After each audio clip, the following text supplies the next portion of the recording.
ন্যায় ইনসাফপূর্ণ বিষয়গুলো যদি কেউ হাত দেয়, যেখানে সত্যি ন্যায় পরায়ণতা থাকার কথা, ওইটা যদি কেউ উল্টিয়ে ফেলে, তখন আমার আল্লাহ সিস্টেম পরিবর্তন করে দেয়। এখন বসবাসের অযোগ্য হয়ে যাবে। কিছুদিন আগে যে ইসরায়েলের সন্ত্রাসীদের ভয়ে ফিলিস্তিনের নিরীহ মানুষগুলো পালিয়ে যাচ্ছিল, এখন আমার আল্লাহ তাদেরকে নিজের এলাকা থেকে পালাতে বাধ্য করছে। সিস্টেম পাল্টিয়ে ফেললে এটাই হবে। আজকে গোবিন্দ পরামানিকে যে সন্ধ্যা 6টার সময় লাইভ করেছে, আপনারা কেউ দেখেছেন কিনা আমি নিজে দেখছিলাম। লোকটা তামাম দুনিয়ার হিন্দুদেরকে আহ্বান জানাচ্ছে, এই মাতাল মোদিকে থামান। এটা মাতাল অলরেডি দাঙ্গা বাঁধিয়ে দিয়েছে।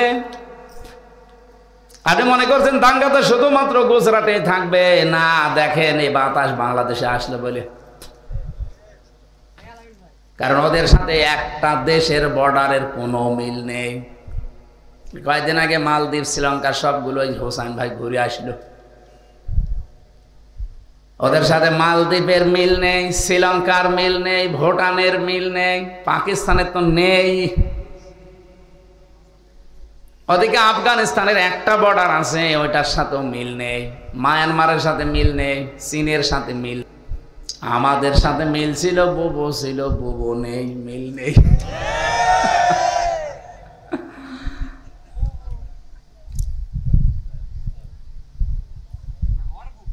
যেহেতু কারোর সাথে মিল নেই, ওরা যা করছে অনেক গোপন বিষয় এখানে লুকিয়ে আছে, সবগুলো ওপেনে বলা যাচ্ছে না। আজকে শুধু একজন সেনাবাহিনীর অফিসার মোদির বিরুদ্ধে একটু অবস্থান নিয়েছে 12:30টার দিকে, ওরে আজকে বাদ দিয়ে দিয়েছে। এই জন্য গোবিন্দ পরামানুক হিন্দু মহাজোটের সভাপতি, এই লোকটা বলছে, এই জন্য নামটা এমনি আসে নাই। ও যে সিদ্ধান্ত নিতে যাচ্ছে মুসলিমদের ওয়াকফ আইনগুলো, আমার বাপ দাদারা ওয়াকফ করে মসজিদ, মাদ্রাসা, খানকা, গোরস্থান এগুলোর জন্য দিয়েছে জমি, আর এগুলো এই আইনগুলো এখন পাল্টিয়ে অবৈধভাবে বিল তৈরি করে সব জমি জায়গাগুলো ভেঙে চুরমার করে দিচ্ছে মসজিদ। আজকে একটা মসজিদ ভেঙেছে, তো সারা দেশে যাচ্ছে। আপনি সাইদি সাহেবের মতো বাঁধ এসা তুলে দেবেন, যেন অন্তত 10টা 10:30টায় অনুষ্ঠানগুলো শেষ করে আমরা যে আমাদের কাজ করতে পারি। আল্লাহ তাওফিক দান করুন, আমিন। রেকর্ড হচ্ছে এই জন্য বললাম, কিন্তু এরপরও যদি কেউ না শোনেন, আল্লাহর কসম আমি মাহফিলে যাব না। আজকে শুধু ওস্তাদের সম্মানই এসেছি, আগামীতে এরকম বারবার সম্মান দেখালে আমি মরে যাব। ফাইন্না মাগাল উসরি ইসরা, উসরুনের আগে আলিফ লাম, ইসরার আগে আলিফ লাম নেই, অথচ মা দিয়েছেন আর আগে আল্লাহ, এরপর আগে দিয়েছেন ইন্না। গ্যারান্টি দিয়ে নিলেন না নিজে। ফিজিলালিল কোরআনে সাইয়্যিদ কুতুব রহমাতুল্লাহ আলাইহি বলতে চেয়েছেন, পৃথিবীতে যদি কেউ একটা কষ্ট সহ্য করে, একটা দুঃখ পায়, অবশ্যই তার সাথে কমপক্ষে 10 থেকে 70টা সুখ, শান্তি, স্বস্তি, নিরাপত্তা, কল্যাণ এগুলো আল্লাহ রেডি করে রেখেছেন। আপনি কষ্ট পাবেন একটা, সুখ পাবেন কয়টা? কমপক্ষে 70টা, সর্বনিম্ন 10টা, উপরে 70, আরো বেশি হতে পারে বেগয়রে হিসাব। তাহলে আমরা এখানে উসরুন ইসরন বলার পরেই তো অন্তত অর্থ করে ফেলতাম আলেম যারা আছি। আল্লাহ ফা দিলেন, ইন্না দিলেন, মা দিলেন, আলিফ লাম দিলেন, এত দেওয়া লাগতো না। যারা আরবি গ্রামার বালাগাত মানতে পড়ায় ফাজিল মাদ্রাসা, তারা জানে উসরুন ইসরন দিলে আমরা বুঝে ফেলতাম কেন আলিফ লাম দিয়েছেন। তাফসিরে মুফাসসির বলেন, কষ্ট পেলে আপনাকে হবে না। পৃথিবীতে যদি কেউ 3টা কারণে কষ্ট পায়, এই 3টা কারণের সাথে, কষ্টের সাথে অবশ্যই আল্লাহ কমপক্ষে 10 থেকে 70টা সুখ, শান্তি দুনিয়া আখিরাতে আপনাকে দেবে। আল্লাহর ঘোষণা কি মিথ্যা হওয়ার সম্ভাবনা আছে? না। এখন আসেন তো কারণটা দেখি। 1 নম্বরে কারণ হচ্ছে, আপনি যদি কষ্ট পেয়ে থাকেন আল্লাহর জন্যে, 2 নম্বরে কষ্ট পেয়ে থাকেন রাসূলুল্লাহর জন্যে, 3 নম্বরে কষ্ট পেয়ে থাকেন মানবতার জন্যে। বলেন, আপনি যে কষ্ট পান এই তিনটা কারণে যদি পেয়ে থাকেন, আপনার শান্তি সুখ সামনে আসতেছে। এক একটা কষ্টে কয়টা? কমপক্ষে নিচে মাংজা বিল হাসানাতি ফালাহু আশরু আমসালিয়া, 10টা, উপরে 70টা, এর উপর আরো আছে 70টা মাঝামাঝি ধরি আমরা। আমার প্রশ্ন হচ্ছে, কষ্ট পেলেই হবে না, তিনটা কারণ লাগবে। কষ্ট তো হাসিনাও পেয়েছিল, পায়নি স্যার? বহু কষ্ট পেয়েছে। কি কান্না দেখেছেন আপনি? আমার তো ওই দিন চোখের দিকে তাকিয়ে দেখলাম, আল্লাহ, ও স্বামী মরে গেল, মনে হয় মহিলা এত কাঁদেনি। কি কন্দন, কষ্ট না পেলে এতক্ষণ কান্দে? এর আগেও তো দেখেছিলাম কান্নার ভান করেছে, কাঁদে নাই। ওনার রুমাল খালি এই যে টিস্যু এভাবে নিত, চোখে পানি নেই, এমনি এরকম করতো দেখানোর জন্য। এদিন রিয়েলি একেবারে সত্যি সত্যি কেঁদেছে, কষ্ট পেয়েছে এই জন্যেই কেঁদেছে। কথা বলেন ঠিক কিনা? এই কষ্টকে আল্লাহর জন্যে, রসুল্লাহর জন্য, মানবতার জন্যে না, একটা আপনি। তাহলে ও কষ্টের পরে শোক পাবে 70টা, ওর জন্যে না। আমি বোঝাতে পেরেছি? আর যেহেতু আয়াতটা রিপিট করেছেন আল্লাহ, এই জন্য দ্বিতীয়টাও শোনা লাগবে, নাকি প্রথমটা শুনে শেষ করে দেবেন? আল্লাহ পাক বলেন, ইন্না মাআল উসরি ইসরা, যদি কেউ শান্তি পায়, সুখ পায়, কিন্তু এই সুখ আর শান্তি যদি হয় অবৈধ, অবৈধভাবেও সুখ শান্তি পাওয়া যায়। অবৈধভাবে দুনিয়ায় কেউ যদি সুখ আর শান্তি ভোগ করে, একটা সুখের কারণে কমপক্ষে 10 থেকে 70টা অশান্তি, দুঃখ, অকল্যাণ, অপদস্থ, অপমান আপনার ভাগ্যে অপেক্ষা করছে। আপনি প্রথমটা শুনলে খুব ভালো লাগছিল, পরেরটা যেন কেমন কেমন লাগছে। আপনি একটা সুখ যদি ভোগ করেন দুনিয়ায়, সুখটা যদি হয় অবৈধ, আপনি লিখে নিতে পারেন কোরআনের আয়াত, যালিকাল কিতাবু লা রাইবা ফি, কোনো সন্দেহ নেই। মাস্ট বি আপনার কপালে দুনিয়া আখিরাত মিলে 70টা অশান্তি, দুঃখ, অপমান আল্লাহ দেবেই। এখন সুখটা যদি হয় অবৈধ সুখ, এই 15.5 বছরে যারা দায়িত্বে ছিল, এরা কি বৈধ সুখ পেয়েছে না অবৈধ? কারণ আমার এই 33 বছর বয়সে 18 বছর থেকে যদি আমি ভোট দিতে আরম্ভ করতাম, 3 বার ভোট দিতে পারতাম, একবারও পারি না। কি কথা বলছেন এখানে? আমি জানি না যে ভোট কেমন করে দেয়, শুধু শুনেছি। অথচ এটা আমার দেখার দরকার ছিল না? 3 বার তো আমার দেখার দরকার ছিল, একবারও পারি না। আমি যেন নিজে ভিকটিম। সুতরাং এই বাংলাদেশে এই 3 বারে যারা দায়িত্বে ছিলেন, আপনারা বৈধ না, অবৈধ। কি কথা বললেন না? অবৈধভাবে যারা ছিলেন, সুখ পাননি, শান্তি পাননি। কত শান্তি পেয়েছেন আপনি বলেন তো? বাবা শাহজালাল সব হালাল করে নিয়েছিলেন। যেটা হাদিস পড়েছিলাম, এই হাদিসটার দিকে তাকান। রাজশাহী বাসে عن أبي ذر رضي الله تعالى عنه قال قال النبي صلى الله عليه وسلم من ادعى ما ليس له فليس منا وليتبوأ مقعده من النار। মুসলিম শরীফের হাদিস। নবীজি বলেন, যে জিনিস তোমার না, ওই জিনিস যদি নিজের আয়ত্তে তুমি নিয়ে নাও, নিজে দখল করে রাখো, যেই দিন থেকে এই কাজ করবে, ওই দিন থেকে তুমি আমার উম্মতের ভেতরে নেই। ঠিক বললেন? কিছু বুঝেছে? আগস্টের 5 তারিখের পর থেকে আমরা এই হাদিসটা উল্টা দিকে যেতে দেখলাম। বহু মানুষ অন্যের জিনিস যেটা তার না, সে কিন্তু নিজের দখলে নিয়ে নিয়েছে। রাজশাহী হয়তো এখনো শুরু হয়নি। আপনি বলেন তো, এই হাদিস 100 ভাগ সত্য না 98 ভাগ? তাহলে যারা এই চরিত্র এখন দেখালেন আগস্টের 5 তারিখের পর থেকে পর্যন্ত, বলে আপনার কি নবীর উম্মত দাবি করার কোনো এখতিয়ার আছে? আর ফালাইসা মিন্না, মাঝখানে ফা আছে। ফা 13টা অর্থে ব্যবহার হয়। উপরে বর্ণিত যে কথা, ওটা যদি কারো ভেতরে থাকে, পরের শব্দ বলার আগে ফা দেওয়া লাগে। ফালাইসা মিন্না, আপনি আর নবীর উম্মত নেই। কত মানুষ চাঁদাবাজি করে হোক, ছিনতাই করে হোক, চুরি করে হোক, ডাকাতি করে হোক, প্রতারণা করে হোক, সুদ খেয়ে হোক, ঘুষ খেয়ে হোক, যেভাবে হোক অন্যের জিনিস যেটা আপনার না, আপনি দখল করে নিয়েছেন, 1 নম্বরের শাস্তি আপনি নবীর উম্মত ওই দিন থেকে আর নেই। এখন বাংলাদেশে আপনি হিসাব করে বলেন, নবীর উম্মত এই হিসাবে অনেকে আছে না বের হয়ে গেছে?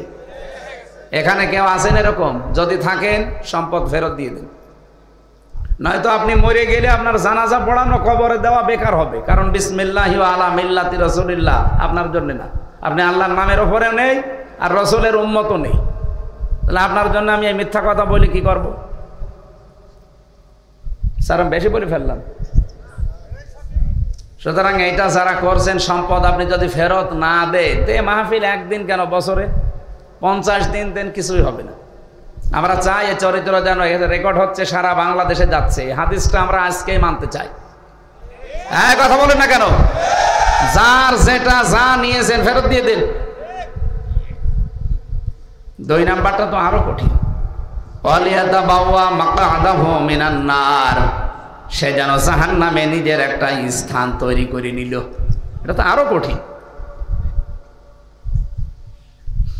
আর আজ শাহীবাসী আশা করব আপনারা হাদিসটা মেনে চলবেন। আল্লাহ আমাদের তৌফিক যেন দান করেন, বলেন আমিন। আয়াতের কি কথা ছিল যেন? যদি কেউ অবৈধ সুখ ভোগ করে, একটা অবৈধ সুখ কয়টা? এই 15.5 বছরে বহু মানুষ যে চেয়ারে যাওয়ার তার কথা না, ওই চেয়ারে মানে লাভ দিয়ে চলে যেয়ে বসে আছে। এরকম চেয়ার বাংলাদেশে ছিল না? আপনি তো ওই চেয়ারে বসে সুখ ভোগ করছেন, আনন্দ পাচ্ছেন, শান্তি পাচ্ছেন, কিন্তু এই শান্তি সুখ কি বৈধ সুখ না অবৈধ? হয়তো বিভিন্ন মামা খালু অথবা বিভিন্ন জোর দেখি আপনি ওখানে বসে আছেন। এরকম যারাই ছিলেন তাড়াতাড়ি নেমে পড়েন। আপনাদেরকে সতর্ক করার জন্য আর একটা কথা বলছি, যেহেতু এখন আর তারা নেই, যা হোক তাদের কপালে হয়ে গেছে। হাসিনা যেহেতু আমার দাদির বয়সী, এই জন্য ওনাকেও বলছি, আপনি যদি এই 15 বছরে 50টা সুখ পেয়ে থাকেন, সুখগুলো সবই অবৈধ সুখ। এক একটা সুখে যদি 70টা করে অশান্তি, দুঃখ, কষ্ট ভোগ করা লাগে, 50টায় আপনি হিসাব করেন 3500 হবে। তাহলে 15.5 বছরে যারা 50টা করে আনন্দ পেয়েছেন, সুখ পেয়েছেন, শান্তি পেয়েছেন, কম পক্ষে আপনাকে 3500 কষ্ট পাওয়া লাগবে। এরপরে শর্ট করে ঢুকে পড়বেন। এর আগে বললে তো কেমন হয়ে যায় না নাকি? এবার আসেন, যারা এই যে পরকীয়া প্রেম করেন, সুখ নেই, শান্তি নেই না? এই এলাকায় সব নেই? অবশ্যই সুখ আছে, শান্তি আছে, নাই তো মানুষ 2-3 ছেলে মেয়ে রেখে চলে যায়।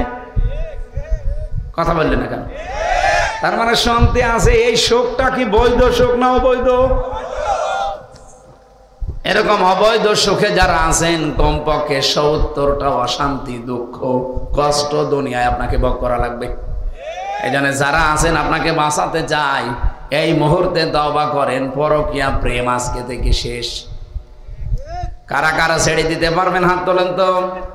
না, দাঁড়িয়ে আলাম মানুষ নাও। কার সাথে লাইন আছে আপনার? অনেকে ভাবির সাথে লাইন করে, প্রতিবেশীর স্ত্রীর সাথে লাইন করে না, এটা বাদ দেওয়া লাগবে।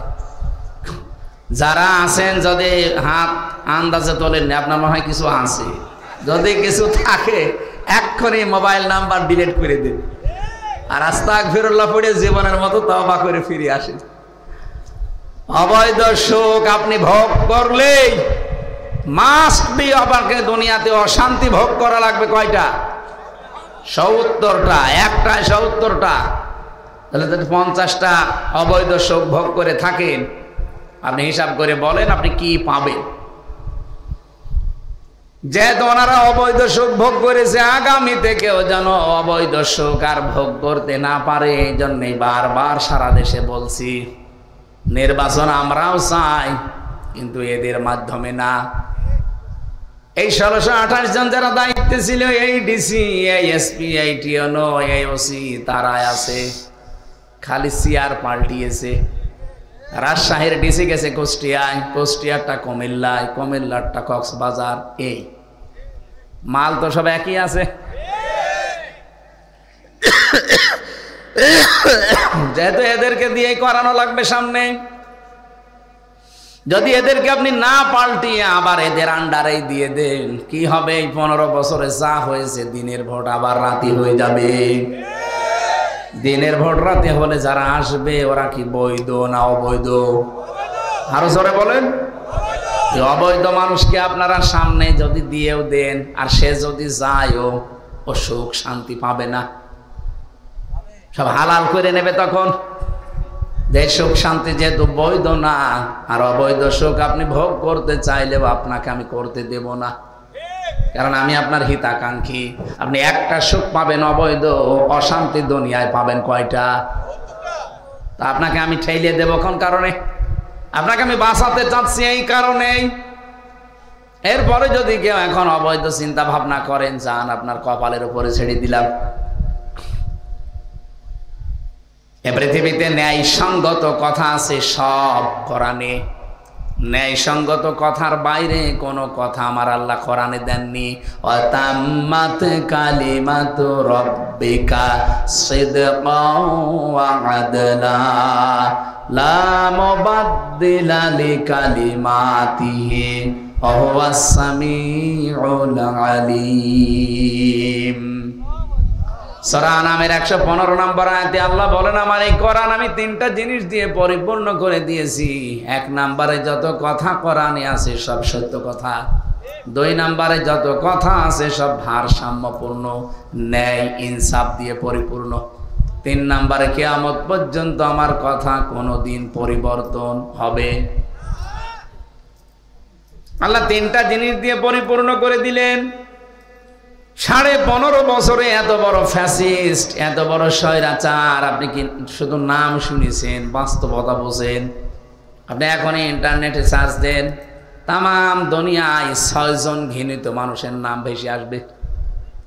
শুধু আমরাই খারাপ বলি তা না ভাই, উনি আয়না ঘর বানিয়েছে এই জন্য আমরা খারাপ বলছি তা না। তাম দুনিয়া 6 জন মানুষকে ঘৃণা করে। তার 1 নম্বরে নেতানিয়াহু, 2 নম্বরে মোদি, 3 নম্বরে আমাদের এই পালানোটা। ওনার নাম নিতে আমার কেমন যেন এখন লাগে, আর নাম নিতে চাই না। দাদির বয়সে এই জন্য মাঝে মাঝে চলে আসে। এই মানুষগুলোকে এমনিতেই নিকৃষ্ট আমরা বলি নাই। মাইক্রোসফট আপনি রিপোর্ট দেখেন, খ্রিস্টানরা বানিয়েছে রিপোর্টটা। তাম পৃথিবীতে 257টা রাষ্ট্র, যারাই দায়িত্বে আছে রাষ্ট্রের, তাদের নিয়ে তালিকা বানিয়েছে। সব চাইতে নিকৃষ্ট তাম দুনিয়া যাদেরকে ঘৃণা করে, আল্লাহও ঘৃণা করে। 1 নম্বরে নেতানিয়াহু। এই শয়তানের ভুল সিদ্ধান্তের কারণে আজ ইসরায়েল দাবানলে পুড়ে ধ্বংস হয়ে যাচ্ছে। জেরুজালেমের রাস্তা পর্যন্ত 3 দিন বন্ধ হয়ে গেছে। ওদের উন্নত মেশিন ছিল 108টা। যত উন্নত প্রযুক্তি পৃথিবীতে ইসরায়েলের আছে, দুনিয়ায় আর কারণে ওর পরে আছে আমেরিকার। এত উন্নত প্রযুক্তির মেশিনগুলো ব্যবহার করছে শুধু পানি দিয়ে না, অন্যান্য ঔষধ ছিটিয়ে। কিন্তু যত পানি ঢালে ঔষধ দেয় তত আগুন আরো জোরে। কারণ আগুন তো হামজা জ্বালায়নি, কে জ্বালিয়েছে? আজকে ওদের একেবারে মেন শহরে আগুন চলে এসেছে অলরেডি। যে 6টার খবর। ন্যায় ইনসাফপূর্ণ বিষয়গুলো যদি কেউ হাত দেয়, যেখানে সত্যি ন্যায় পরায়ণতা থাকার কথা, ওইটা যদি কেউ উল্টিয়ে ফেলে, তখন আমার আল্লাহ সিস্টেম পরিবর্তন করে দেয়। এখন বসবাসের অযোগ্য হয়ে যাবে। কিছুদিন আগে যে ইসরায়েলের সন্ত্রাসীদের ভয়ে ফিলিস্তিনের নিরীহ মানুষগুলো পালিয়ে যাচ্ছিল, এখন আমার আল্লাহ তাদেরকে নিজের এলাকা থেকে পালাতে বাধ্য করছে। সিস্টেম পাল্টিয়ে ফেললে এটাই হবে। আজকে গোবিন্দ পরামানিকায় যে সন্ধ্যা 6টার সময় লাইভ করেছে, আপনারা কেউ দেখেছেন কিনা? আমি নিজে দেখছিলাম। লোকটা তাম দুনিয়ার হিন্দুদেরকে আহ্বান জানাচ্ছে, এই মাতাল মোদিকে থামান। এটা মাতাল অলরেডি ডাঙ্গা বাঁধিয়ে দিয়েছে। আপনি মনে করছেন দাঙ্গা তো শুধুমাত্র গুজরাটে থাকবে? না, দেখেন এই বাতাস বাংলাদেশে আসলে বলে, কারণ ওদের সাথে একটা দেশের বর্ডারের কোনো মিল নেই। কয়েকদিন আগে মালদ্বীপ, শ্রীলঙ্কা সবগুলোই হোসেন ভাই ঘুরে আসলো। ওদের সাথে মালদ্বীপের মিল নেই, শ্রীলঙ্কার মিল নেই, ভুটানের মিল নেই, পাকিস্তানের তো নেই। ওদিকে আফগানিস্তানের একটা বর্ডার আছে, ওইটার সাথেও মিল নেই। মায়ানমারের সাথে মিল নেই, চীনের সাথে মিল। আমাদের সাথে মিল ছিল, বুবু ছিল, বুবু নেই, মিল নেই।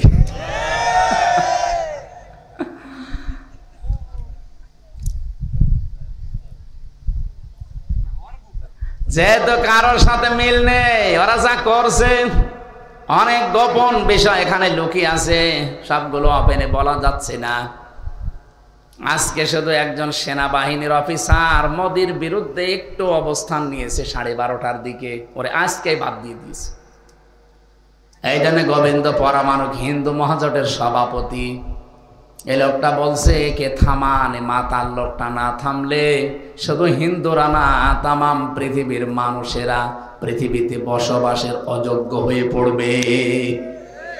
আহ্বান জানাবো ভাই, বাংলাদেশের যারা অন্য সম্প্রদায়ের আছেন, তামাম দুনিয়ায় যারা নেতৃত্বে আছেন, মোড়ল যারা, এই লোকটাকে থামান। এই একটা লোকের আশা পূরণ করতে যে আমরা অশান্তিতে তামাম দুনিয়ার মানুষ পড়বো কোন কারণে?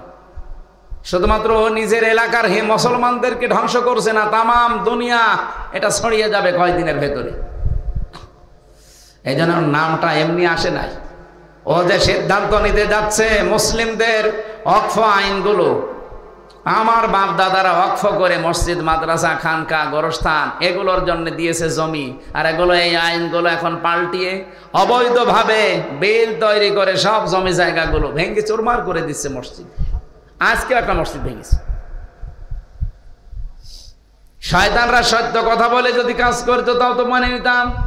500 বছর আগে এখানে মন্দির ছিল।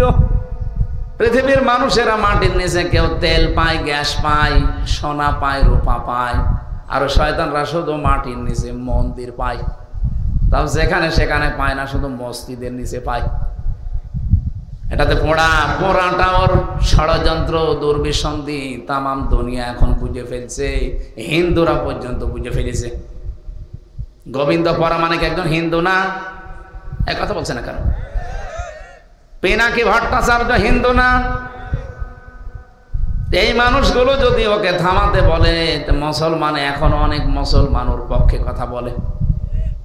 আমার মনে হয় বহু দোয়াও করছে যে আল্লাহ হায়াত বাড়িয়ে দাও আল্লাহ। না, আমরা চাই লোকটা যেন থামবে। না থামলে ওর এই ভুল সিদ্ধান্তের কারণে এই দাবানল যদি সত্যি ইসরায়েলের মতো লেগে যায় না, ওদের তো উন্নত প্রযুক্তি আছে, আপনাদের কি আছে? আপনারা পাকিস্তানের সাথে 3 বার পানি খান। আশা করছি থামবে এরা। না থামলে আল্লাহর উপরে ছেড়ে দিলাম। আমার ভাইরা, যে কথা আমি তুলেছিলাম, যে জিনিস তাদের ছিল না জোর করে আজ তারা দখল করে নিচ্ছে। 1 নাম্বারটা নাই বললাম যে তারা নবীর উম্মত না, এটা তাদের দরকার নেই। কিন্তু 2 নাম্বার, ওয়ালিয়াতাবাওয়া মাকআদাহু মিনান নার, সে যেন জাহান্নামে নিজের একটা স্থান তৈরি করে নিল, এটা তো তাদের জন্য হবে। সুতরাং পৃথিবীতে যারা দখলদার, যারা সাদাবাজ, যারা ছিনতাইকারী, অন্যের জিনিস যারা দখল করে নিচ্ছেন, আল্লাহর কসম করে বলছি আপনি জাহান্নামের অধিবাসী। বলেন নাউজুবিল্লাহ। আমাদের ভেতরে যেন এই চরিত্র না আসে। কথা বোঝা গেছে তো? রাসূলুল্লাহকে আল্লাহ রাব্বুল আলামিন 3টা যে উদ্দেশ্য নিয়ে পাঠিয়েছিলেন, তার মিশন এবং ভিশন ছিল 3টা। তার সর্বপ্রথম মিশন ছিল তাওহীদ প্রতিষ্ঠা করা। আমি যে কথা বলেছিলাম প্রথমে খুতবা দিতে গিয়ে, আনা শাহাদু আল্লাহ ইলাহা ইল্লাল্লাহ শাহাদাতাম মুসিলাতান ইলাল জিনান, আমরা সাক্ষ্য দিচ্ছি আল্লাহ ছাড়া কোনো ইলাহ নেই। এই সাক্ষ্য যদি কেউ দিতে পারে, এই সাক্ষ্যটা তার জিনান, জান্নাত পর্যন্ত পৌঁছিয়ে দেবে। বলেন সুবহানাল্লাহ। নবীজিকে আল্লাহ যেহেতু প্রথম উদ্দেশ্য দিলেন, তিনি তাওহীদ প্রতিষ্ঠা করবেন। এই তাওহীদ পৃথিবীতে প্রতিষ্ঠা করার জন্যে এখন আমরা যারা 210 কোটি মুসলিম আছি, আমাদের 1 নাম্বার কাজ হবে ঐক্যবদ্ধ হওয়া। এদের সারা বাংলাদেশে একই আওয়াজ এখন চলছে যে ঐক্য হন, সবাই ঐক্য হন। কি এটা কিভাবে হওয়া লাগে? এদের যে বিভিন্ন ধর্মের মানুষ আমরা আছি, তাম পৃথিবীতে প্রায় 4,500 ধর্মের মানুষ বাস করে। আমাদের এই দেশেও প্রায় 9টা জাতি আমরা বাস করছি। আমরা যারা আছি অন্তত দল, মত, জাতি, বর্ণ, ধর্ম নির্বিশেষে 3টা বিষয়ে এক হওয়া লাগবে। সূরা আলে ইমরান 3 নাম্বার পারা, এটা মনে হয় 17 নাম্বার পৃষ্ঠা, 1ম নাম্বার লাইনের 64 নাম্বার আয়াতে আছে, কুলিয়া আহলাল কিতাবি তাআলাউ ইলা কালিমাতিন সাওয়াইম বাইনানা ওয়া বাইনাকুম আল্লা না'বুদা ইল্লাল্লাহ ওয়া লা নুশরিকা বিহি শাইআ وَيَتَّخِذَ بَعْضُنَا بَعْضًا أَرْبَابًا مِّن دُونِ اللَّهِ فَإِن تَوَلَّوْا فَقُولُوا اشْهَدُوا بِأَنَّا مُسْلِمُونَ। এটা রেকর্ড হচ্ছে, সারা দুনিয়া এখন এই লাইভগুলো দেখছে। বাংলাদেশের মানুষদেরকে আমরা আহ্বান জানাচ্ছি, অন্য দেশটা বাদই দিলাম। এ দেশটা একটা সুযোগ যখন এসেছে, নবীজির মিশন আর ভীষণ 1ম নাম্বারে তাওহীদ প্রতিষ্ঠা। এটা করার জন্য যেহেতু ঐক্য লাগবে, 3টা বিষয়ে যদি আমরা একমত হতে পারি তাহলে ঐক্য হওয়া সম্ভব। নবীজিকে আল্লাহ বলেছিলেন, নবী আপনি ডাকেন আহলে কিতাবের অধিকারী যারা, তাদেরকে বলেন আসো আমরা এই 3টা জিনিসে এক জায়গায় হই। 1 নম্বরে আল্লাহ না'বুদা ইল্লাল্লাহ, আল্লাহ বাদে আমরা কারো ইবাদত করব না। আজ বাংলাদেশে মতের ভিন্নতা থাকতে পারে, মুসলমানদের ভেতরে বলছি 92% মুসলমান আমরা, অন্য জাতিকে বাদ দিলাম। শুধু মুসলমান আমরা যারা আছি তাদেরকে বলছি আমরা যদি সত্যি তাওহীদ প্রতিষ্ঠায় নবীর এই পয়লা মিশন আর ভিশনে এক হতে পারি, আমাদের এই 3টা বিষয়ে কিন্তু এক জায়গায় হওয়াই লাগবে, ঐক্যমতে আসা লাগবে যে আমরা আল্লাহ বাদে কারো ইবাদত করব। অনেকেই দেখছি আল্লাহ বাদে অন্যের ইবাদত করছে। ইবাদতের যে মিনিং গুলো আমরা পাই, আল্লাহর দেওয়া হুকুম তরিকা লাগবে রাসূলুল্লাহর।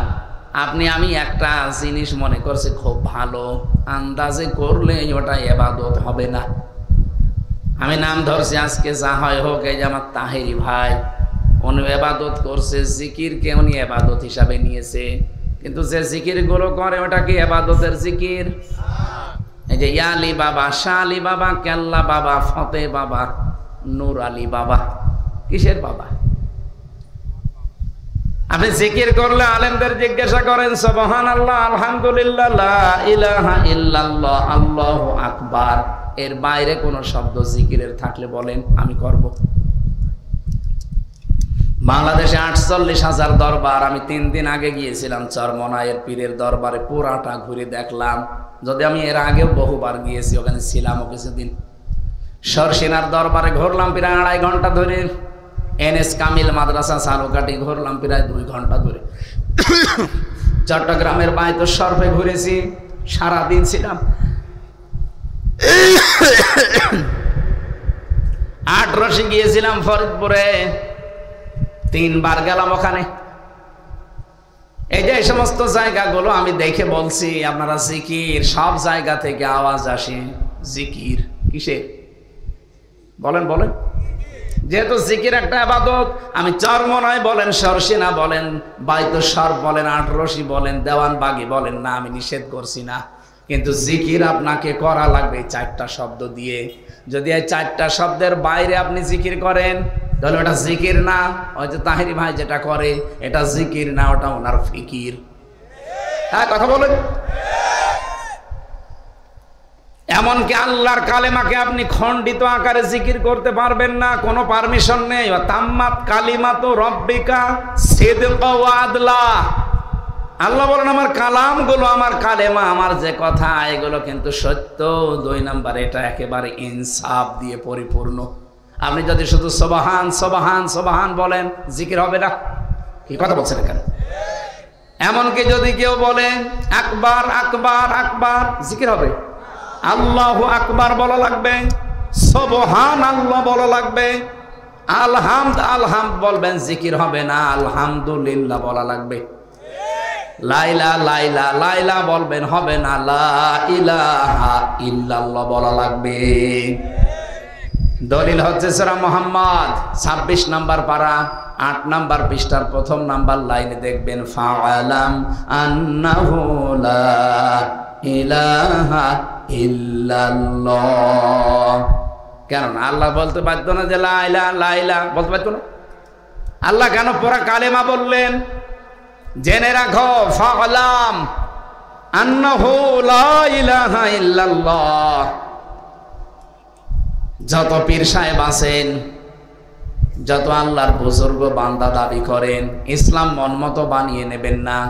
কিছু মানুষ এখন আওয়াজ তুলছে, উনি চরমনায় সরসিনায় বাইতুসর্পের পীরের কাছে গেছে ভুল ধরার জন্যে। আল্লাহর কসম না, যেখানে 4টা শব্দের বাইরে জিকির আছে, আল্লাহর কসম এটা জিকির আল্লাহর হচ্ছে না, অন্য কারো হচ্ছে।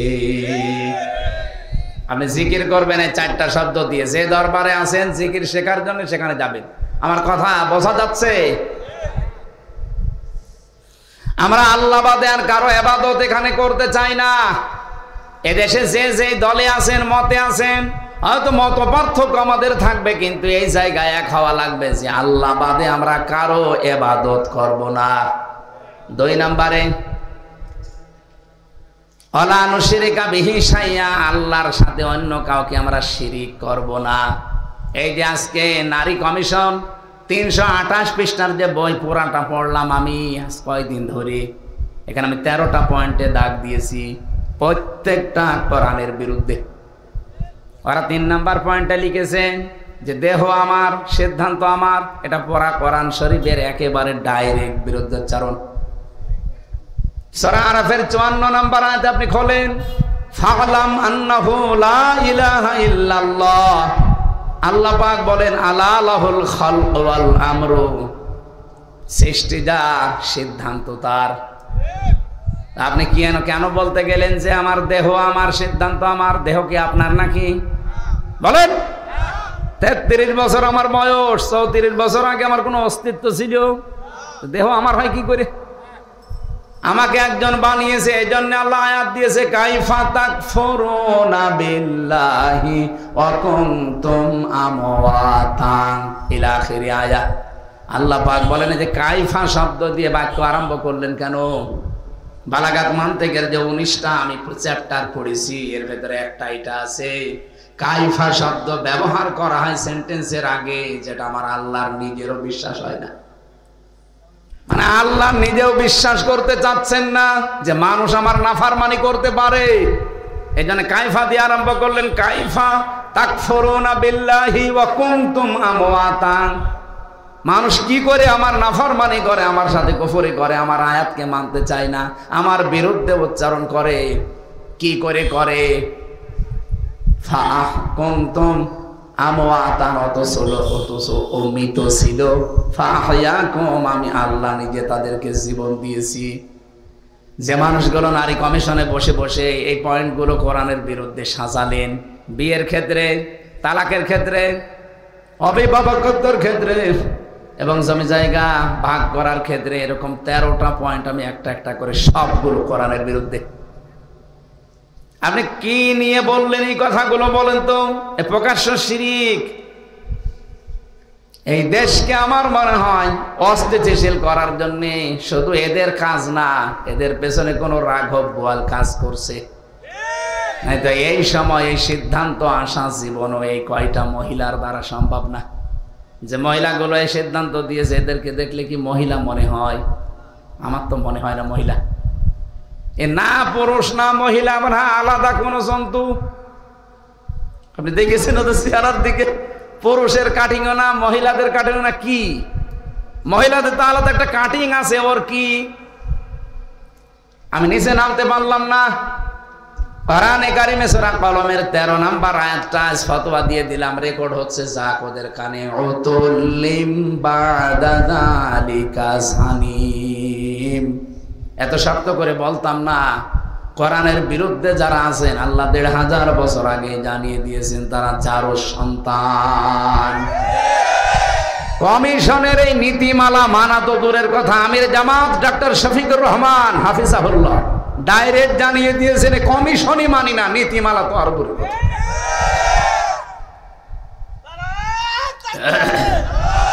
ঠিক আছে, ঠিক আছে, অত জোশ দরকার নেই। এখন যারা দায়িত্বে আছেন আমরা আশা করব কারো চক্রান্তে পা দেবেন না। আগস্ট কিন্তু শেষ হয়ে যায়নি, সামনে আবার 2 মাস পরে আসতেছে। আবার যদি 36শে জুলাই তৈরি করা লাগে, এত বড় শিকড় যদি কেটে ফেলা যায়, আপনাদের তো এখনো শিকড়ই তৈরি হয়নি। কারা করাচ্ছে এগুলো আমরা জানি। কারো ফাঁদে পা দিয়ে দেশটা অন্তত বসবাসের অযোগ্য করে তুলবেন না।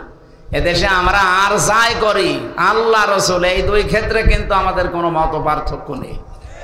হয়তো কিছু সিদ্ধান্তে আমরা এদিক ওদিক যেতে পারি, মত পার্থক্য, কিন্তু এই 2 জায়গায় কিছু হলেই তখন আর কে আওয়ামী লীগ, কে বিএনপি, কে জাতীয় পার্টি, কে জামাত, তা নেই। আমরা আশা করব আমাদের ভাষার আপনারা বুঝবেন। আল্লাহর সাথে শিরিক হবে না, যারা করবে না তাদের সাথে ঐক্য করা। 3 নম্বরে ওয়ালা ইয়াত্তাখিযা বা'দুনা বা'দান আরবাবাম মিন দুনিল্লাহ, আল্লাহ বাদে অভিভাবক হিসাবে আমরা কাউকে মানি না। এই 3টা জায়গায় যারা এক, তাদের সাথে ঐক্য করা যায় যাচ্ছে, আর ঐক্যর নিয়মই এইটা। ফাইন তাওয়াল্লাউ ফাকুলু শাহাদু বিআন্না মুসলিমুন, বলে দেন এর বড় যদি কেউ মুখ ফিরিয়ে চলে যায় তারা যেন জেনে রাখে যে আমি মুসলমান, আমি কি।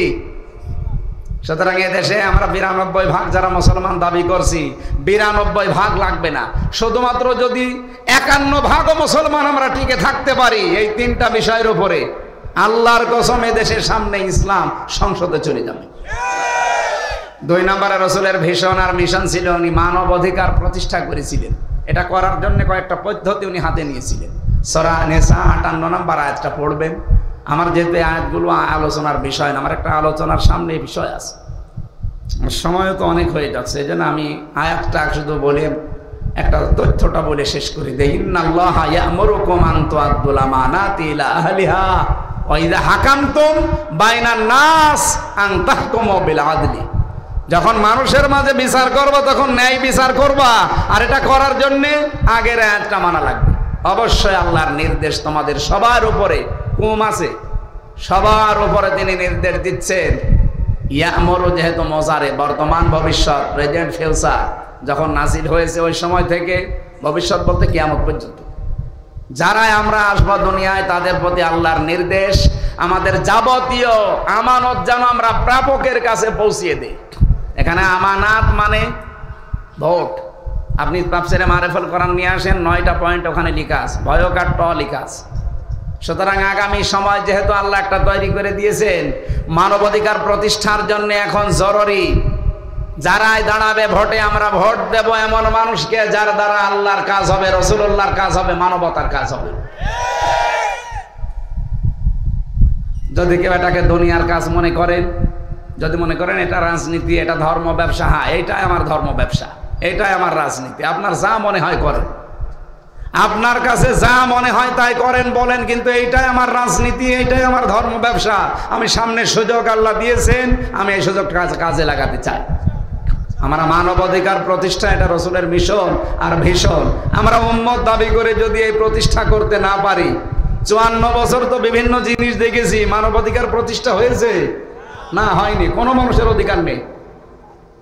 3 নম্বরে রাসূলুল্লাহর কাজ ছিল, আমি খুতবায় যেটা বলেছিলাম, আল মাবউসু ফিনা বিল হুদা ওয়া দীনিল হাক্কি লিইয়ুযহিরাহু আলাল আদিয়ান। তাকে আল্লাহ পাঠিয়েছিলেন সত্য দিন দিয়ে, হেদায়েত সহকারে। কি করতে পাঠালেন? লিইয়ুযহিরাহু আলাল আদিয়ান। এজহার মানে শুধুমাত্র ওই নুন সাকিন মিম সাকিনের এজহার না, এখানে এজহার মানে বিজয় করা। আলাল আদিয়ান, যত দিন আছে দুনিয়ায় সমস্ত দিনের উপরে রাসূলের মিশন আর ভিশন এই 3 নাম্বার, এইটা আমাদের জীবন, এটা যেন 1 নাম্বার কাজ আমরা বানিয়ে নেই। সুতরাং আমাদের এখন থেকে কাজই হবে এইটা, আল্লাহর জমিনে আল্লাহর দ্বীনকে প্রতিষ্ঠা করা, দাঁড় করানো। যদি দাঁড় করাতে আমরা না পারি, যতটুকু দিন আছে এইটাই প্রতিষ্ঠা করে রাখা, টিকিয়ে রাখার চেষ্টা করা। আমার কথা বোঝা গেছে? দিন যতদিন আমরা কায়েম করতে এই দেশে না পারি, যতটুকু দিন বাংলাদেশে আছে, দিন নেই দেশে 5 ওয়াক্ত নামাজ পড়া, এটা দিন না? এই যে বিবাহ শাদী ইসলামের কায়দায় হয়, এটা দিন না? অন্তত যতটুকু আছে এই দিনটা যেন অন্তত টিকে থাকে, এটা যেন আবার হারিয়ে না যায়। শারা'a লাকুম মিনাদ-দীনি মা ওয়াসসা বিহি নূহা, আল্লাহ পাক বলেন আমি নির্ধারিত করে দিয়েছি। ওয়াসসা শব্দের শাব্দিক অর্থ শুধু ওসিয়ত করা না, কঠিন ভাবে শক্ত ভাবে নির্দেশ দেওয়ার নাম ওয়াসসা। আল্লাহ বলেন আমি নির্দেশ দিয়েছি নূহ আলাইহিস সালামকে, ওমা ওয়াসাইনা বিহি ইব্রাহিমা ওয়া মূসা ওয়া ঈসা ওয়া আওহাইনা ইলাইকা, হে নবী আপনার প্রতি আমি একই ওহী করছি, একই নির্দেশ নাযিল করছি। যেমনটা ইব্রাহিমকে, মূসাকে, ঈসাকে আমি করেছিলাম আনাকিমুদ্দিন, আমার দিন কায়েম করো। এখন দিন কি? দিনের পারিভাষিক অর্থ আমি পেয়েছি 4টা। পড়া কোরআন শরীফ থেকে আমি পুরাটা পড়ে পড়ে একটা একটা করে প্রায় 11টা আমি দিনের বের করেছি। এগুলো পুরাটা যদি আমরা ব্যক্তি, পরিবার, সমাজ আর রাষ্ট্রে কায়েম করতে পারি, তাহলে এই আয়াতের হক আদায় হবে। আল্লাহ পাক বলেন আকিমুদ্দিন ওয়া লা তাতাফাররাকু ফি, পৃথিবীতে দিন কায়েম করবা, এখানে কোনো মত পার্থক্য করবা না। বাংলার মানুষেরা মত পার্থক্যগুলো মসলা মাসাইল নিয়ে করে থাকেন, করেন, কারণ দিন আর শরীয়ত এক না। আদম নবী থেকে আমাদের নবী পর্যন্ত যত নবী এসেছে প্রত্যেকটা নবীর দিন ছিল এক, কিন্তু শরীয়ত ছিল ভিন্ন ভিন্ন। কথা বোঝা গেছে? কথা বোঝেননি? আমি একটা বাড়ির উদাহরণ পড়েছি কিতাবে। একটা বাড়ির মালিক একজন, কিন্তু বাড়ির 4-5 জন কর্মচারী আছে, তারা বিভিন্ন কাজ কাম করে, সবাই কথা শোনে কার? বাড়ির মালিকের। এ পৃথিবীর মালিক আমার আল্লাহ, উনি এই পৃথিবীতে প্রফেট পাঠিয়েছেন, নবী পাঠিয়েছেন, পয়গম্বর বলা হয়, বার্তা বাহক পাঠিয়েছেন। সবাই ওনার কথা মতো চলবে, কিন্তু এক একজনকে আল্লাহ এক একটা নির্দেশ দিয়েছেন। মুসা আলাইহিস সালামের জামানায় যে শরীয়ত ছিল, ওটা আমাদের নবীর সময় ছিল না। হযরতে ঈসা নবীর জামানায় যে শরীয়ত ছিল, ওটা আমাদের সময় নেই।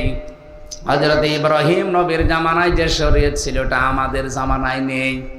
আবার আমাদের জামানায় যেটা আছে, ওটা অন্য নবীর সময় ছিল না, আদম নবীর। হ্যাঁ, সিস্টেমটা আলাদা ছিল, বিধান এক।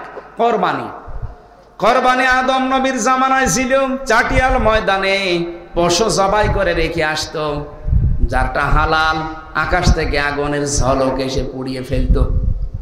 আমার মাঝে মাঝে মনে হয় সূরা মায়েদারের 27 নম্বর আয়াতটা পড়ার পর যদি বাংলাদেশে এই শরীয়ত আল্লাহ দিয়ে দিত যে আদমের শরীয়ত তোদের উপরও আছে, এদেশে কত মানুষ যে কোরবানি দিতে গিয়ে ধরা খাইতো আল্লাহ ভালো জানে।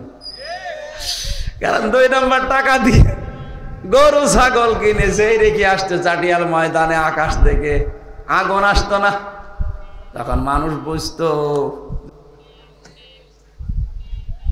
আল্লাহ বাঁচিয়েছেন। এখানে দিন কিন্তু এক, শরীয়ত আলাদা। এক এক নবীর সময় এক একটা, মুসা নবীর সময় শরীয়ত ছিল বিবাহিত হোক অবিবাহিত হোক, যদি জেনা করে তাকে মেরে ফেলতে হবে। কিন্তু আমাদের নবীর এই শরীয়তে এই বিধানটা নেই। বিবাহিত মানুষ জেনা করলে তাকে সংসার করার নিয়ম, কিন্তু যারা অবিবাহিত এরা যদি জেনা করে ধরাও পড়ে, তাহলে তাকে 80টা বেত মারলে শেষ। আমার ভাইরা, আমি যেটা বোঝাতে চাই, দিন আর শরীয়ত যেহেতু এক জিনিস না, প্রত্যেকটি নবীকে আল্লাহ দিন দিয়েছিলেন, শরীয়ত আলাদা আলাদা দিয়ে দিয়েছিলেন। কিন্তু আয়াতের এই শেষের দিকে এসে আমার আল্লাহ এই কথাটা আবার রিপিট করলেন কেন? মা শারা'a লাকুম মিনাদ-দীন বললেই তো শেষ হয়ে যেত, আনাকিমুদ্দিন কেন? অথচ আয়াতটা নাজিল হয়েছে মক্কায়। মক্কার জীবনকে আমরা পড়া সিরাতের কিতাব পড়ে 4টা ভাগে ভাগ করতে পারি। নবীজির প্রথম 3 বছর ছিল বড় কষ্টের, কথা বুঝতেছেন? এরপরের 5 বছর ছিল আর একটু কষ্টের, এরপরে 2 বছর ছিল আর একটু কষ্টের, এরপরে 5 বছর ছিল আরো কষ্টের। সব মিলে কত? 13 বছর। বলেন বলেন। আমার এই যে হিসাব নিকাশ করে আমি মিলিয়েছি, বাংলাদেশে আমরা মনে হয় এখন 4 নাম্বারটায় আছি। প্রথম কষ্ট শেষ 3 বছর, পরের 5 বছরও শেষ, পরের 2 বছরও শেষ, পরের 5 বছরে এখন আছি। কারণ বিশ্বনবীও 3 বছর জেলখানায় ছিলেন শিয়াবে আবি তালিবে। বহু সাহাবীর জীবন হতাহত হয়েছে, শহীদ হয়েছে। এই আমাদের 15.5 বছরে ঠিক আমরা অনেক কিছু এইভাবে আস্তে আস্তে হারিয়েছি। 5 না 4 নাম্বারটায় যেহেতু 4 নাম্বারের 5 বছরের ভেতরে এখন পড়ে আছি। সামনে আমার নবীকে যেভাবে আল্লাহ 10 বছর কোরআন দিয়ে চালানোর ব্যবস্থা করে দিয়েছিলেন, আমাদেরকেও দেবেন। এই জায়গায় যদি কেউ ফতোয়াবাজি করেন না সামনে, জানবেন এটা জাতির শত্রু, ইসলামের শত্রু। কোরআন শরীফের ভেতরে 2 জায়গায় মত পার্থক্য করা হারাম, আর সারা বাংলাদেশে এই 2 জায়গায় মত পার্থক্য সবচাইতে বেশি। একটা হচ্ছে ওয়াতাসিমু বিহাবলিল্লাহি জামিয়া ওয়ালা তাফাররাকু, আর আনাকিমুদ্দিন ওয়ালা তাতাফাররাকু ফি। কোরআনে এই 2 জায়গায় মত পার্থক্য হারাম, আর সারা দেশে খালি উস্কানি দেয়। কারা কারা দেন? কোরআনের কাছে আসতে বললে তখন মত পার্থক্য তৈরি করে, না ওর আকীদা ঠিক নেই, ওর টুপি লম্বা। তো এই জায়গায় এসে এই কথা ফতোয়া দেওয়ার সাহস দিয়েছে কে? এখানে হারাম না এই জায়গায়। আর কোরআনের কথা যেখানে বলা হয় দিন কায়েমের কথা, সেখানে দেখবেন ফতোয়াবাজি। এই কিছু মানুষ এগুলো বের হচ্ছে, হতে থাকবে। আপনারা জানবেন এগুলো জাতির প্রকাশ্য শত্রু, এরা আল্লাহরও শত্রু, কারণ কোরআনের আয়াতের বিরুদ্ধে এরা। রাজশাহী বিভাগে এগুলো একটু বেশি। তো আমি জোরে আমিন বললাম না আস্তে আমিন বললাম, আপনার সমস্যা কি? আমিন আমিন না বললেই সমস্যা কি? আপনি বলতে পারবেন যে আমিন না বললে নামাজ হবে না? আমার 13টা ফরজ 14টা ওয়াজিব হয়ে গেলে আমার নামাজ হবে। কোন হুজুর নিয়ে এসে বলেন তো দেখি, কোন ফাজিল না কামিল মাদ্রাসার হুজুর নিয়ে এসে বলেন যে নামাজ হবে না? যেটা দরকার ওইটা আপনার এখন নবীজিকে নাজিল করলেন এই আয়াতটা মক্কার জীবনে, যেখানে মায়ের খেয়ে বাঁচে না, পালিয়ে বাঁচে না, অথচ বলছে যে দিন কায়েম করে। দিন কায়েমের আগ পর্যন্ত আপনি এই ফিতনা ফাসাদ দূর করতে পারবেন না। বাংলাদেশেও এখন ওইটা শুরু হয়েছে। আর সুযোগ যেহেতু আল্লাহ দিয়েছে, এটা হাতছাড়া করবেন কেন? হ্যাঁ, এটা খারাপ লাগবে কার কাছে? আল্লাহ বলেন কাবুরা আলাল মুশরিকিন মা তাদউহুম ইলাই। হে নবী, আপনি যেদিকে ডাকতেছেন এই কথা শুনলে খারাপ লাগবে, অপছন্দ করবে, বিরোধিতা করবে মুশরিকরা। কারা? এর চাইতে বাংলায় আল্লাহ কি বলবে? আর বলেন, উনি তো আরবিতে বলেছে, আমি বাংলায় বলছি। হ্যাঁ, সবাইকে আল্লাহ রাস্তায় নিয়ে আসবে না। বাংলাদেশে একামতে দিন প্রতিষ্ঠার আন্দোলনে সবাইকে আল্লাহ জীবনও যোগ করবে না। কাদেরকে করবে? এই আয়াতের শেষের শব্দ, আল্লাহু ইয়াজতাবি ইলাইহি মাইয়াশা। আল্লাহ যাকে পছন্দ করে, নির্বাচিত করে, যে মানুষকে আল্লাহ চায়, তাকে আল্লাহ দিন কায়েমের জন্য বাছাই করে নেয়। কাদেরকে নেবে? ওয়াহদি ইলাইহি মাইয়ুনিব, যে লোকটা আল্লাহর দিকে ঘুরতে চায়, ফিরে আসে আল্লাহর দিকে। সুতরাং এটা অত সহজ না। আপনাকে আল্লাহ বললেন আর নিয়ে চলে আসবে না, আপনার সেরকম যোগ্যতা থাকা লাগবে। ওয়ালিয়ালামাল্লাহুল্লাযীনা আমানু ওয়া ইয়াত্তাখিযা মিনকুম শুহাদা আল্লাহু লা ইউহিব্বুয যালিমিন। কিছু মানুষকে আল্লাহ শাহাদাতের মরণ দিয়ে ধন্য করতে চায়। সুতরাং যারা দিন কায়েমের আন্দোলনে থেকে এই দেশে জীবন দিয়ে গেল, অবশ্যই আল্লাহ তাদেরকে ভালোবেসেছেন। আর আমরা চাই আল্লাহ তাদের যেন শাহাদাতের সর্বোচ্চ মাকাম দান করেন। এই দেশে সবাইকে ওয়াজ করে না, নসিহত করে না, খাবার খাওয়িয়েও হবে না। আল্লাহ যাকে ইয়াজতাবি ইলাইহি মাইয়াশা, উনি পছন্দ করবেন, তাকে দিন কায়েমের জন্য নির্বাচিত করবেন। এ দায়িত্ব হামজা কার? আল্লাহু ইয়াজতাবি ইলাইহি মাইয়াশা। আল্লাহ বলেন আমার দায়িত্ব এটা, আমি কাকে নির্বাচন করব দিন কায়েমের জন্য। আজ হাজার হাজার লক্ষ লক্ষ মানুষ দেশে না, একামতে দিনের অ্যাক্টিভ কর্মী এই দেশে অত বেশি নেই। কারণ আল্লাহ সবাইকে দিয়ে কাজ করাতে চান না। ওয়াহদি ইলাইহি মাইয়ুনিব, যে লোকটা ফিরতে চায় আল্লাহর দিকে একনিষ্ঠভাবে, তাকে আল্লাহ কাজ করতে চায়। এই ইউনিব আর হানিফ এই দুইটা শব্দের অর্থ এক। একনিষ্ঠভাবে আপনি যদি মন তৈরি করতে পারেন, আল্লাহর কসম আপনাকে আল্লাহ দিনের একামতে দিনের কর্মী বা খাদেম হিসাবে কবুল করবে। নবীদেরকে আল্লাহ এই দায়িত্বটাই দিয়েছিল। আল্লাহ যেন আমাকে ওই রকম একটা লাইনে রাস্তায় রাখে। আমিন। রাত 1:10 বাজে, এখন আর কথা বলা ঠিক হবে না। আমি মেয়েদের জীবনে নিয়ে একটা বই লিখেছিলাম কারাগারে থাকতে, এটা দাম্পত্য সমস্যা এবং সমাধান। মেয়েদেরকে এটা দেবেন, আর একটা সৃষ্টি নিয়ে লেখা আছে, যদি পারেন নিয়েছেন, ওই গাড়িতে আছে, শিক্ষিত মানুষরা নিয়েন। আল্লাহুম্মা আমিন। লা হাওলা ওয়ালা কুওয়াতা ইল্লা বিল্লাহিল আলিয়্যিল আযীম।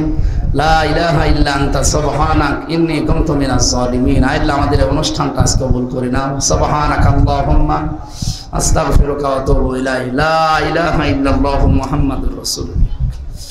মেলা রাত হয়ে গেল স্যার।